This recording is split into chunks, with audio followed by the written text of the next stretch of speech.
seem like the type to love 'em, leave 'em, and disappear right after the song. So give me the night to show you and hold you. Don't leave me out here dancing alone. Baik, selamat sore. Perkenalkan, nama saya Marianus Isaglonggo, asal dari Rote. Saya mahasiswa dari Universitas Kristen Artawacana Kupang. Di sini saya akan membawa hasil diskusi kelompok saya yang berjudul tentang domain afeksi. Di sini afeksi dibagi menjadi 3 bagian, yaitu yang pertama pengertian domain afeksi, dan yang kedua itu tingkat domain afeksi, dan yang ketiga itu pengembangan instrumen afeksi. Baik, yang pertama itu pengertian domain afeksi. Penilaian afeksi adalah penilaian yang berkaitan dengan sikap dan nilai. Di sini kita akan memprediksikan sebuah sikap terhadap sesama itu tentang kita mengambil dari sebuah anak sekolah dan tentang sikap. Sikap itu kita harus memberikan arahan atau pengertian yaitu terbaik untuk mereka. Dan nilai itu kita melihat dari dasar tentang apa yang mereka perbuat dan apa yang mereka ketahui. Kita harus memberikan nilai teladan yang baik terhadap mereka. Nah, di sini afektif mencakup watak, perilaku seperti perasaan, minat dan sikap.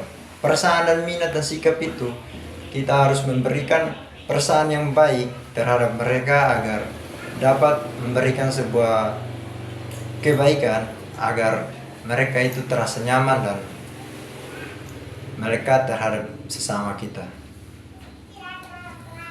Baik, tingkatan yang kedua itu tingkatan domain afektif. Menurut saya, tingkatan domain afektif itu dibagi menjadi 5, yaitu tingkatan receiving dan responding, dan yang ketiga following, dan 4 organization, dan 5 charger. Ya. Yang pertama itu tingkat receiving. Pada tingkat receiving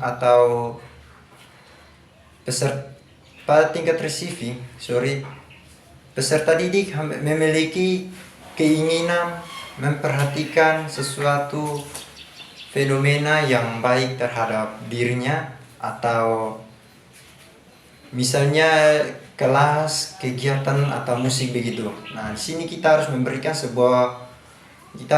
sebuah permainan atau permainan begitu yang baik terhadap mereka agar mereka dapat nyaman terhadap sebuah lingkungan yang itu yang baik. Nah, di sini kita juga harus melihat bahwa apakah mereka membuat sebuah permainan itu dapat lebih baik dan lebih jelas. Kita juga harus memberikan sebuah penghormatan terhadap mereka agar mereka itu dapat lebih nyaman terhadap kita. Nah, kita juga harus memberikan mereka pendidikan agar mereka dapat belajar seperti membaca buku atau mereka bersenang-senang. Membaca buku itu untuk meningkatkan cerdas mereka atau kepintaran mereka begitu. Nah, dan senang-senang itu kita tidak boleh menekankan mereka dalam sebuah aktivitas pembelajaran, tapi kita juga harus memberikan mereka ruang untuk memberikan kesenangan bagi mereka dapat lebih baik.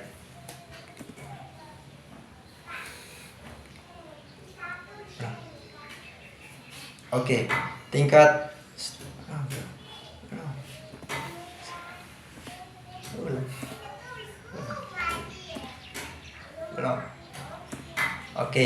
pada tingkat responding merupakan partisipasi aktif peserta didik, yaitu sebagai bagian dari perilaku. Pada tingkat ini, peserta didik tidak saja memperhitungkan fenomenanya khusus untuk tidak juga berpartisipasi terhadap sesama.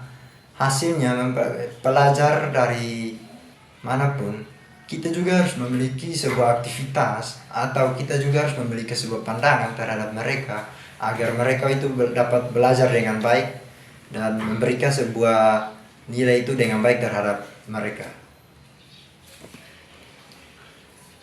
Baik, tingkat flowing. Tingkat ini merupakan sebuah aktivitas atau memberikan sebuah karakter atau nilai yaitu atau sikap yang menunjukkan pada derajat atau instruksi dan komitmen. Nah, di sini komitmen atau instruksi terhadap mereka atau nilai, kita juga harus belajar atau kita juga harus pandang apa yang mereka mempelajari atau mereka dapat sebagai tingkat yang lebih baik. Kita juga harus melihat itu, karena apa yang mereka mempelajari itu dapat menjadi yang lebih baik untuk mereka ke depannya. Dan juga misalnya keinginan mereka itu untuk meningkatkan sebuah kebijakan, dapat meningkatkan sebuah keinginan mereka untuk meningkat ke tingkat yang lebih tinggi lagi. Nah, di sini kita juga harus perhatikan hasil belajar mereka yang beberapa hari atau yang beberapa menit yang di dalam aktivitas kita bersama kita juga harus melihat itu, karena dari situ kita harus tahu bahwa aktivitas mereka atau hasil belajar mereka itu jauh lebih baik atau tidak. Nah, kita kan harus melihat itu, jadi kita harus memberikan sebuah pengertian atau harapan kepada mereka yang jauh lebih baik. Nah, misalnya juga sebagai derajat, kita itu kan derajat kan di atas. Nah, mereka contoh anak SD kan di bawah. Kita juga harus memberikan sebuah dukungan atau pelajaran yang lebih ringan terhadap mereka, dan kita juga harus memberikan yang terbaik untuk mereka juga. Oke, selanjutnya tingkat organization. Di sini tingkat organization itu ada beberapa hal yang kalian harus tahu, yaitu pada tingkat organization ini nilai suatu dengan nilai lainnya dikaitkan konflik antara nilai dengan semua nilai yang berada di sistem nilai internal. Nah, di sistem internal contohnya kita harus memberikan sebuah nilai internal yang beberapa hal kita harus memberikan itu, karena kita tidak memberikan itu maka tidak akan ada penjelasan terhadap mereka, karena mereka itu membutuhkan namanya sebuah panduan atau sebuah karakter yang baik terhadap mereka, agar mereka itu dapat meningkatkan aktivitas mereka lebih baik dan belajar mereka itu jauh lebih baik terhadap kita. Mereka juga harus pandang terhadap ke depan itu dengan baik, dan itu salah satu nilai internal yang kita berikan kepada mereka. Dan mereka juga harus mempelajari semua apa yang kita kasih, apa yang kita memberikan kepada mereka, itu juga harus mencari sebuah nilai. Karena nilai itu misalnya pengembangan filsafat atau hidup. Nah, di situ pengembangan nilai filsafat atau hidup itu, filsafat itu sebuah nasihat atau pengembangan. Nah, pengembangan itu jauh lebih baik. Kita kan lebih baik. Kita harus memberikan pengembangan itu terhadap mereka. Apa yang baik terhadap diri kita, harus memberikan contoh yang lebih baik kepada mereka. Oke, yang berikut tingkat characterization. Nah, di tingkat ini ada beberapa hal tentang ranah afektif tinggi adalah karakteristik nilai. Pada tingkat ini peserta didik memiliki sistem nilai yang pada waktunya tertentu untuk hingga berbentuk gaya hidup, hasil dan pembelajaran pada tingkat ini. Nah, di sini kita dapat beberapa gaya hidup. Gaya hidup yang pertama itu dari kerepian dan aktivitas kita. Contohnya kita kan sebagai guru kita harus memberikan teladan, memberikan salam tangan, atau kita memberikan contoh yang baik untuk mereka. Dan itu salah satu tingkat dari kita untuk mereka. Dan mereka pun harus begitu. Mereka pun harus melihat sebuah contoh itu dari aktivitas kita agar mereka itu jauh lebih baik dan meningkatkan sebuah tingkat yang lebih tinggi. Nah, di sini hasil pembelajarannya itu pun sama, macam seperti yang tadi saya jelaskan, sama seperti hasil gaya hidupnya. Nah, kalau gaya hidup kita sudah bagus, maka hasil pembelajaran atau aktivitas belajar kita itu sudah menjadi baik. Dan dengan kepribadian kita, emosi dan sosial. Emosi itu kita harus memberikan sebuah dukungan atau ketenangan kepada mereka agar emosi itu bisa dapat dikontrol dengan baik. Nah, di sini sosial kita juga harus melihat sosial, yaitu kita harus memberikan aktivitas atau gaya hidup begitu terhadap mereka sebagai bentukan sosial untuk diri kita. Oke, baik, selanjutnya di sini tingkat kemampuan ranah afektif. Nah, di sini tingkat kemampuan ranah afektif dia memiliki sikap dan nilai. Sikap dan nilai itu kita melihat dari revising. Revising itu sebagai menerima. Nah, dia itu sebagai menerima, meningkatkan atau memberikan sebuah penerimaan mahasiswa atau siswi atau anak sekolah. Contohnya anak sekolah, kita harus menerimanya dari tingkat yang paling bawah. Dan yang kedua, tingkat responding. Tingkat responding itu tingkat menanggapi. Tingkat menanggapi itu kita harus melihat kemampuan atau tanggapi mereka yang contohnya belum bisa, kita harus menanggapinya agar dia jauh lebih baik dari kita.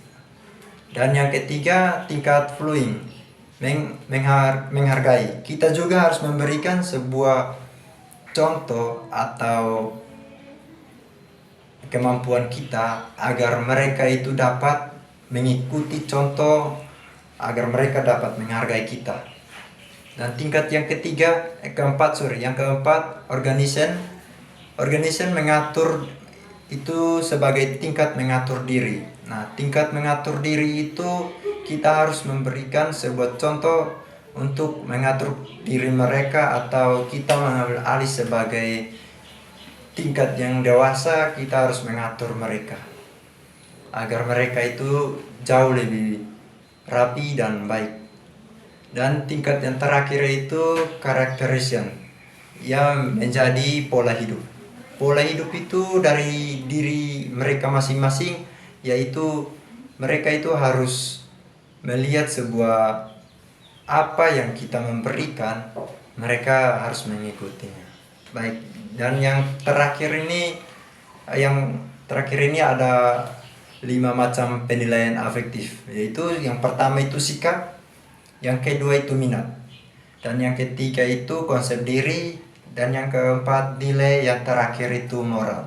Nah, di sini kita juga tahu bahwa sikap itu beberapa sikap hal atau sikap yang baik, dan minat itu sebagai minat kita terhadap sesama. Dan konsep diri itu kita melihat dari diri kita sendiri agar jauh lebih baik, dan kita memberikan baik itu terhadap mereka yang belum bisa mengembangkan diri mereka. Dan nilai itu kita harus memberikan nilai yang lebih baik terhadap mereka. Dan moral itu kita harus menjaga sesama kita. Baik, dan di sini yang berikut pengembangan instrumen afektif.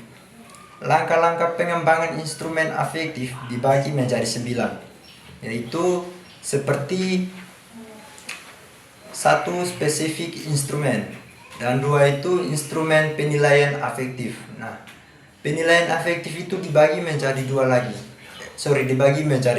yaitu yang pertama skala skala ton itu seperti contohnya seperti kita harus memberikan sebuah contoh atau skala baik terhadap mereka.